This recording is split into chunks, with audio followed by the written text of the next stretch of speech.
రైతు విశిష్ట సంఖ్య నమోదుకు త్వరలో మొబైల్ యాప్. నెలాఖరులోపు 70% నమోదయ్యే విధంగా పూర్తి చేయాలని ఒత్తిడి. 60 లక్షల మంది రైతులకు విశిష్ట సంఖ్య లక్ష్యం.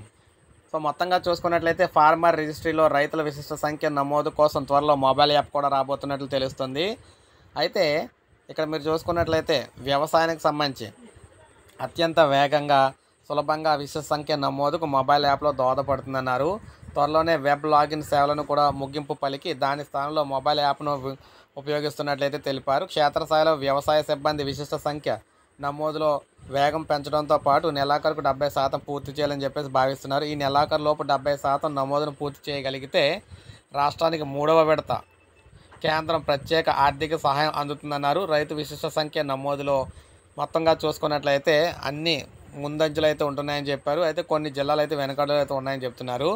అయితే మొత్తంగా చూసుకున్నట్లయితే ఇప్పటి వరకు 35 లక్షల మంది రైతుల నమోదు ప్రక్రియ పూర్తయిందన్నారు. రెవెన్యూ అధికారులు లాగిన్లో 12 లక్షల మంది రైతుల రికార్డులు అయితే వివరాలు పెండింగ్లో ఉన్నాయన్నారు. వాటిని సత్వరమే పరిష్కరించాలని రెవెన్యూ అధికారులు అయితే కోరారన్నమాట. సో ఏది ఏమైనా మొత్తంగా చూసుకున్నట్లయితే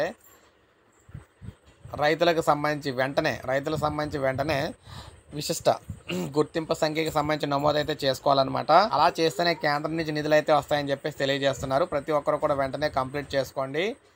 సో ఇది మనకు అప్డేటు. ఏపీలో అయితే రైతు భరోసా కేంద్రాల్లో చేస్తారు. అదేవిధంగా మనకి తెలంగాణలో అయితే మనకి రైతులకు సంబంధించి వ్యవసాయ అధికారులు, విస్తరణ అధికారులు ఉంటారు కదా, వారైతే చేస్తారన్నమాట. సో ఇది మనకు అప్డేట్. ఒక లైక్ చేయండి, సబ్స్క్రైబ్ చేసుకోండి, మన ఛానల్ సబ్స్క్రైబ్ చేసుకోండి.